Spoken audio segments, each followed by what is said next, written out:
오늘 히브리서 10장의 말씀으로 은혜를 나누도록 하겠습니다. 아침마다 또 주의 말씀 앞에 머무는 것이 성도의 특권인 줄로 믿습니다. 우리 10장 말씀, 율법에 관한 것과 또 예수 그리스도의 속죄에 대한 이 두 비유에 대한 얘기를 합니다. 율법은 장차 올 좋은 일의 그림자다. 그럼 참 형상은 예수 그리스도이시다라고 말씀하는 것입니다. 율법은 온전하게 완벽하고 온전한 것이 아니라 하나의 그림자와 같은 실체적인 속죄가 아니라 속죄의 모형 같은 완전하지 못한 속성을 갖고 있다라고 말합니다. 좀 쉽게 비유를 하면은 그냥 죄를 살짝 덮어놓은 거예요. 근데 이거 살짝 치우면 여전히 죄가 있어요. 근데 예수 그리스도의 속죄는 덮으면은 열어보면 없어진 거예요. 죄가 사라진 거예요. 그런 이 비유 비슷하게 이게 비유를 합니다. 4절의 말씀에 이는 황소와 염소의 피가 능히 죄를 없이 하지 못함이라. 그러므로 주께서 세상에 임하실 때 이르시되 하나님이 제사와 예물을 원하지 아니하시고 오직 나를 위하여 한 몸을 예비하셨도다. 그 한 몸이란 것은 예수 그리스도의 실제적인 이 몸에 대해서 얘기를 하는 것입니다. 번제와 속죄제는 기뻐하지 않으니 이에 내가 말하기를 하나님이여 보시옵소서 두루마리 책에 나를 가리켜 기록된 것 같이 하나님의 뜻을 행하러 왔나이다. 시편 40편 6절에서 8절까지의 말씀을 인용해서 말씀합니다.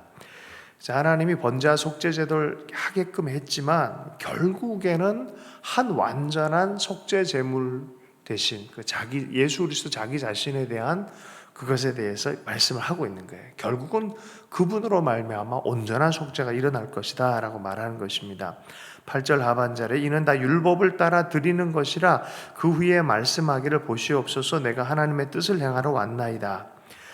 번제, 속죄제는 율법을 따라 하는 거지만 그 후에 말씀하기를 보시옵소서.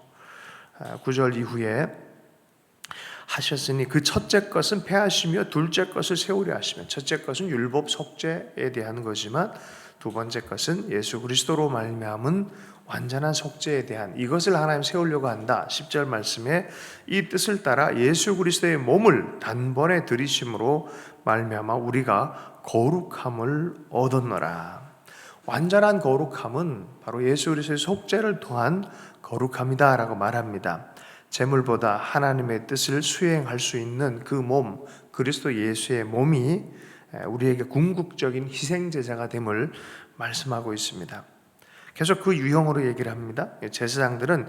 과거 제사장들이 매일 서서 섬기며 자주 같은 제사를 드렸지만 이 제사는 언제나 죄를 없게 하지는 못했다라고 11절에 말씀하지만 12절 오직 그리스도는 죄를 위하여 한 영원한 제사를 드리시고 하나님 우편에 앉으사 그 제사는 끝났어요. 왜냐하면 이미 드려졌기 때문에 이제는 그리스도께서 하나님 우편에 앉으사 다스리십니다. 그리고 그 후에 자기 원수들을 자기 발등상이 되게 하실 때까지 기다리시나니 원수를 온전하게 제압하시는 그 때가 되어지면 주님께서 오시는 때에 대한 말씀을 합니다. 이게 시편 110편 1절에서 4절까지의 말씀이요. 발등상이 되기까지 원수가 발등상 될 때까지 너는 내 우편에 앉아있으라라고 말씀합니다. 그곳에 주님은 중보의 기도를 드리고 계시는 것이죠. 14절 그가 거룩하게 된 자들을 한 번의 제사로 영원히 온전하게 하셨느니라. 예수 그리스도의 속죄의 제사는 그 한 번 영단번의 제사로 온전하게 하시는 능력이 있다고 말씀합니다. 보좌에 앉아있을 멜기세덱과 같은 영원한 제사장은 단번으로 죽은 자신의 희생 제물을 드렸음이 확실한 거예요. 이미 다 드려진 거예요. 희생 제물 드려진 거예요. 그것이 효력이 완전하다라고 말합니다. 그리고 15절 이제 그 효력이 완전함을 무엇을 통해서 증언하냐면 바로 성령을 통해서 증언한다고 말합니다. 또한 성령이 우리에게 증언하시되 주께서 이르시되 그날로부터 그날 후로는 그들과 맺을 언약이 이것이라 하시고 내 법을 그들의 마음에 두고 그들의 생각에 기록하리라. 모세의 율법은 밖에 거하는 것이고 따라가야 될 율법이지만 이제는 성령이 내 안에 하나님의 법을 두시는 것은 이 예수 그리스도의 속죄를 통한 성령의 오심으로 내 속에 거하는 성령의 법이 됐다는 거예요. 그 법이 그들의 마음에 두고 그들의 생각에 기록되자 내 마음 자체를 변형시키고 변화시키고 이끌어가는 그 성령의 내주의 역사가 나타나기 시작했다는 거예요. 예레미야서 31장 31절에 34절을 말씀합니다. 그 마음에 부드러운 마음을 주어라고 말합니다. 딱딱한 악한 양심으로 아무리 선한 일을 행하려고 해도 할 수 없는 것이죠. 그런데 마음, 양심 자체가 성령에 변화되었다면 이것을 하게 하시는 것이죠. 그것이 바로 속죄와 예수 그리스도의 속죄와 성령을 통한 역사다라고 말합니다. 자, 그들의 생각에 기록하리라 하신 후에 또 그들의 죄와 그들의 불법을 내가 다시 기억하지 아니하리라 하셨느니 이것들을 사하셨은즉 다시 죄를 위하여 제사 드릴 것이 없느니라. 주님이 죄를 기억하지 않을 정도로 죄 자체를 효력을 발생하지 못하도록 없애버린 것입니다. 이게 새 언약이에요. 새 언약. 죄가 용서되어지고 더 이상 기억되지 않는 완전한 더 이상 속죄가 필요하지 않는 그리스도의 죽음으로 충분한 그 얘기를 하는 거예요. 과거의 율법의 방식은 매년마다 또 들춰 또 기억하고 또 보고 또 속죄하고 이런 방식이라면 그리스도 예수 안에 있는 이 속죄의 방식은 한 번의 제사로 효력이 있고 성령이 내주하셔서 이것들을 온전히 사해 주신다라고 말씀합니다. 내 의식은 내 기억은 자꾸 정죄하려 하지만 성령이 내 안에서 용서받았다. 예수의 피가 너와 함께한다. 계속 말씀하는 거예요. 사함 받았다라고 말하는 거죠. 그래서 소망을 굳게 잡는 것이 무엇입니까? 예수의 피를 힘입는 거예요. 그리스도의 피를 힘입는 거예요. 그 피를 힘입어서 성소에 들어갈 담력을 얻는다라고 말합니다.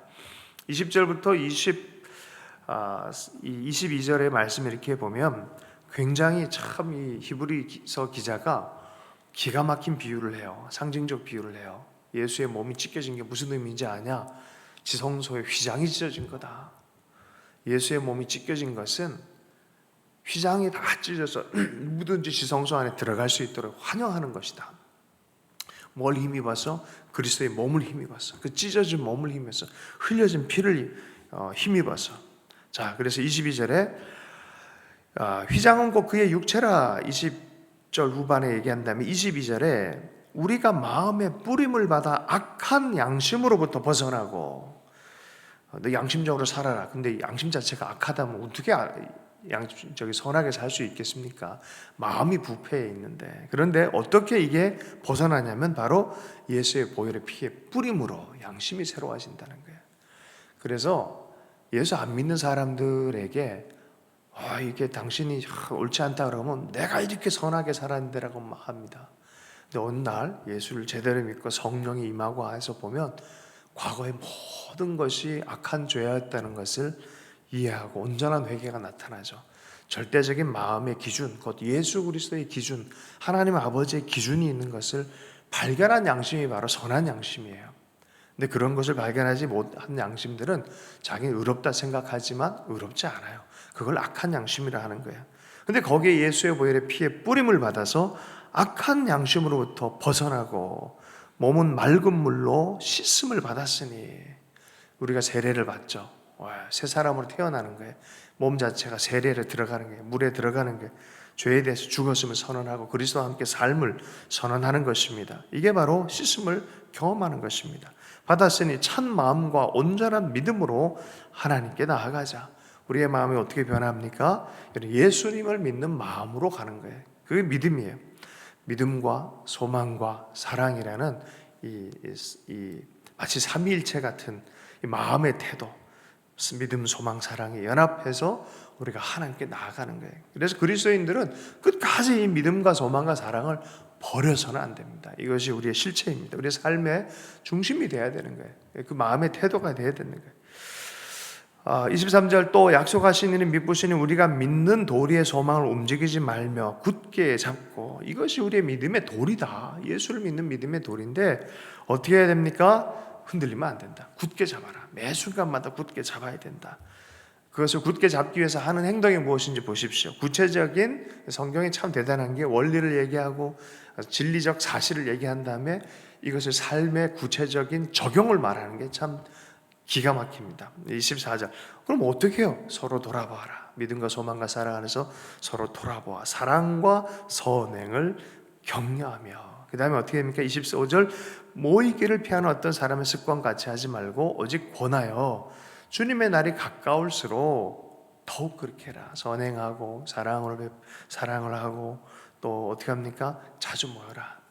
왜 이런 얘기를 하냐면 그때 이제 굉장히 어려운 핍박이 많았어요. 그러다 보니까 코로나 이상으로 어려웠었어요.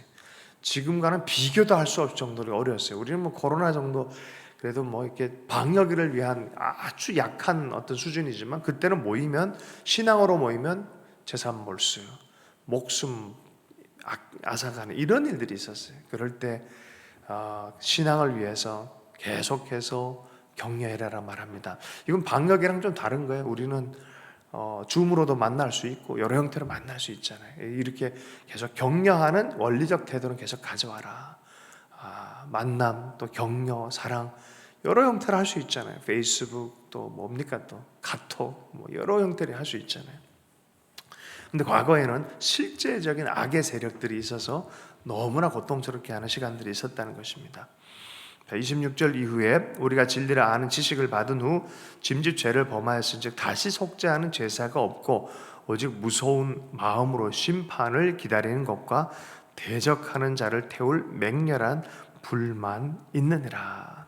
진리 예수님을 그렇게 안 이후에 죄를 범한즉 다시 속죄하는 제사가 없고 오직 무서운 마음으로 심판을 기다리는 것과 대적하는 자를 태울 맹렬한 불만 있느니라. 이 소리는 진리를 아는 지식에서 배교를 한다는 뜻이에요. 여기서는 이 뒷부분은 이제 배교에 대한 얘기를 하는 거예요. 배교. 우리가 늘 밖에 나가면 떼묻고 뭐 부지불식간에 묻는 어떤 그런 이런 것이 아니라 배교에 대해서 얘기하는 거예요. 배교에 대해서. 28절 이후에 보면 이렇게 말씀이 있습니다. 모세의 법을 폐한 자도 두세 증인으로 말미암아 불쌍히 여김을 받지 못하고 죽었거든. 하물며 하나님의 아들을 짓밟고 자기를 거룩하게 한 언약의 피를 부정한 것으로 여기고 은혜의 성령을 욕되게 하는 자가 당연히 받을 형벌은 얼마나 더 무섭겠느냐. 너희는 생각하라. 고의로 예수 그리스도를 저주하고 돌아서버리고 믿음을 저버리는 그것 자체가 얼마나 무서운 것인지 너희들이 알았으면 좋겠다라고 말하는 거예요. 이것이 최악의 불경한 생각이 되는 것입니다. 30절 이게 바로 주님이 이렇게 얘기합니다. 원수 갚는 것이 내게 있으니 내가 갚으리라. 반드시 그는 갚을 것이다. 심판을 하는 갚으실 거라는 거예요. 하시고 또 다시 주께서 그의 백성을 심판하리라 말씀하신 것이 우리가 아노라. 31절 살아계신 하나님의 손에 빠져들은 것이 무서울진저. 무섭다. 다윗이 하나님의 손에 있는 게 낫겠습니다라고 말한 것은 하나님의 자비의 손에 기댄 거지 여기서 얘기하는 이거는 심판에 대한 얘기예요. 무서운 심판에 대해서 얘기를 하는 것입니다. 그래서 고의로 하나님의 이런 놀라운 속죄를 하나님의 놀라운 이 믿음의 원리 방식들을 배교하고 돌아선 자들은 하나님의 신실한 심판이 있을 것이다 라고 말합니다. 32절 말씀을 보겠습니다. 전날에 너희가 빚을 받은 후에 고난의 큰 싸움을 견디어낸 것을 생각하라.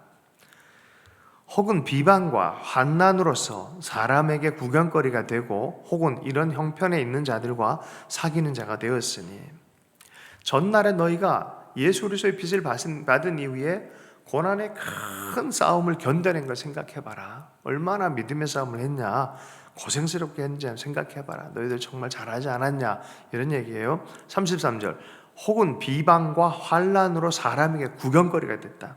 세 번째 혹은 이런 형편에 있는 자들과 사귀는 자가 됐다. 그렇게 비난받고 고난받고 비방과 환난에 사람의 구경거리 된 사람들과 친구처럼 영적인 동료가 돼서 가족 같은 연저제 같은 그런 삶을 살지 않았냐. 네 번째는 너희가 갇힌 자를 동정하고 또 다섯 번째는 너희 소유를 빼앗기는 것도 기쁘게 당한 것은 신앙 때문에 전 재산을 몰수하는 법이 있었어요. 그때 마게도냐 특별히 데살로니가 빌립보에 있는 지역이 이런 법이 발효가 됐어요. 그러니까 진짜 당하는 거예요. 이거는 신앙 때문에 모든 걸 다 빼앗기는 거예요. 경력도 빼앗기고 재정도 빼앗기고 좋은 것을 다 빼앗기는 거예요. 그래서 빼앗기는 것도 기쁘게 당한 것은 더 낫고 영구한 소유가 있는 줄 알미라. 이 세상의 뜻들 이런저런 것 고난도 당하고 모든 걸 다 빼앗기는 것은 더 나은 영구한 소유가 있는 것을 알미라 라고 말한 거예요. 여러분, 소유가 중요하다 그러면은 소유를 지키기 위해서 목숨을 버리잖아요. 근데 다윗은 어떻게 합니까? 주의 인자하심이 생명보다 낫다라 그래요. 주님과의 관계가, 주님을 즐거워하는 관계가 내 생명보다 더 소중하다. 주님 없는 내 삶은 의미가 없다. 그렇게 되면 주님 계신 상태에 내 삶이 의미가 있는 거지, 주님 없는 상태에서 내 삶이 무슨 의미가 있고 내 삶의 소유가 무슨 의미가 있냐란 소리예요. 우리의 가장 소중한 것은 그리스도를 사랑함이고 그와 함께 연합해 있는 것이다라고 말하는 것입니다. 그러므로 너희들 어려움과 환난과 지금 고난의 시즌, 지금 엄청나게 고난의 시즌 들어간 시즌이에요. 이 시즌이. 그럴 때라도 너희들 믿음을 버리지 마라. 담대함을 버리지 마라. 오늘 이 말씀의 결론은 뭐냐면, 그 믿음의 표현이 뭐냐면 인내함이에요. 인내함. 그래서 36절, 그러므로 너희 담대함을 버리지 말라. 이것이 큰 상을 얻게 하느니라. 너희에게 인내가 필요하면 너희가 하나님의 뜻을 행한 후에 약속하신 것을 받기 위함이라. 너희에게 뭐가 필요하다고요? 인내가 필요하다. 담대함의 구체적 표현은 인내예요. 내가 과연 인내를 하고 있나? 운동선수들, 목표를 가진 사람들, 인내가 쉽지 않아요. 어떻게 이걸 할 수 있을까? 너무 힘든 거야. 다들 너무너무 힘든 거야. 운동하는 사람들 보세요. 그냥 매일마다 초죽음이에요. 근데 그걸 인내하고 또 하고 또 인내하고 또 인내하고 가는데 어느 날 보니까 승리의 자리에 있는 거예요. 이게 막 감격의 눈물 흘리는 거예요. 믿음도 비슷한 것 같아요. 인내를 통해서 하나님 온전하게 이루리라고 말합니다. 옆에서 고통스럽게 하고 생명이 정말 재산이 몰순되고 별걸 다 경험하지만 인내가 필요하다. 그럴 때 바로 하나님의 뜻이 놀라운 약속을 받을 것이다. 너희가 하나님의 뜻을 행한 후에 약속하신 것을 받기 위함에 너는 인내를 해라. 여러분, 약속받는 부분에서는 반드시 믿음의 인내가 필요합니다. 약속받은 것에 믿음의 인내 없는 것은 이건 좀 이상합니다. 반드시 인내의 믿음이 필요합니다. 성경을 자세히 살펴보십시오. 사복음서를 읽어보십시오. 믿음의 사람들은 꼭 인내의 테스트가 있습니다. 인내의 테스트 다 끝난 다음에 네 믿음이 크도다, 네 믿음의 응답이다 라고 말씀하시면서 주님이 돌파를 시켜주십니다. 그래서 약속받은 자들의 태도는 바로 인내하는 태도입니다. 자, 37절, 잠깐 후면 오실 이가 오시리니 지체하지 아니하리라. 길 것처럼 보이지만 주님께서는 오실 것이다. 38절, 나의 의인은 믿음으로 말미암아 살리라. 또한 뒤로 물러가면 내 마음이 그를 기뻐하지 아니하리라. 하박국 2장 4절과 로마서 1장 17절의 말씀이에요. 의인은 뭘로 산다고요? 믿음으로 말미암아 산다. 이게 뭐예요? 담대함으로 사는 것이고 인내함으로 사는 것이고 살아있는 믿음으로 사는 것이에요. 입에만 선포하는 게 아니라 내 마음으로. 인내는 쉽지 않다고 그랬어요. 정말 힘들다라고 말해요. 그러나 그게 믿음이다라고 말합니다. 39절, 우리는 뒤로 물러가 멸망할 자가 아니요 오직 영혼을 구원함에 이르는 믿음을 가진 자니라. 이렇게 한 다음에 바로 어디로 갑니까? 말 한마디도 제대로 못하도록 히브리서 11장으로 가서 믿음의 영웅들을, 믿음의 전당에서 믿음의 종류들이 어떻게 구체적으로 나타나는지 쫙 풀어주는 거예요. 이런 믿음, 저런 믿음, 졸지 않고 버티는 믿음, 고난 가운데 인내하는 믿음, 이런저런 믿음, 그 믿음들을 보여주는 것이죠. 뒤로 물러나지 마라, 정신 차리고 앞으로 가라 라고 말하는 것이죠. 우리는 뒤로 물러가 멸망할 자가 아니요 오직 영혼을 구원함에 이르는 믿음을 가진 자니라. 겨울을 통과하고 나서 봄에 꽃을 보는 기쁨이요, 이게 참 기쁘잖아요. 그것처럼 이 겨울 같은 그런 환경 안에서 조그마한 개나리꽃이 싹 피어난다는 것은 인내한 자들이 보는 것이에요. 겨울을 인내하는 자들이 잘 견디고 나서 보는 것이에요. 이런 것은 반드시 있다라고 말해요. 그러면서 믿음의 증인들이 너무 많지 않냐? 너희도 인내해라. 인내를 온전히 이룰 때 때가 되면 반드시 꽃피게 돼 있다라고 성경이 말씀하고 있습니다. 여러분, 인내를 온전히 이루는 우리가 됐으면 좋겠습니다. 우리의 삶이 요새 참 믿음을 흔들린 것들이 많이 있지만 결국 믿음이 승리하게 하실 줄로 믿습니다. 믿음의 실체이신 예수 그리스도를 온전히 붙잡고 우리가 승리하는 그런 우리 성도님들 됐으면 좋겠습니다. 말씀 붙들고 함께 기도하고, 내일도 또 인터넷 통해서 한 2주 정도 더 이렇게 가게 되어졌는데 또 인내하면서 또 승리하고 또 큰 은혜의 역사들, 이런 상태이지만 더 사랑하고 격려하고 헌신하는, 서로를 돌보는 시간들 될 수 있도록 함께 기도하고 개인 기도 시간 갖도록 하겠습니다. 함께 기도합니다.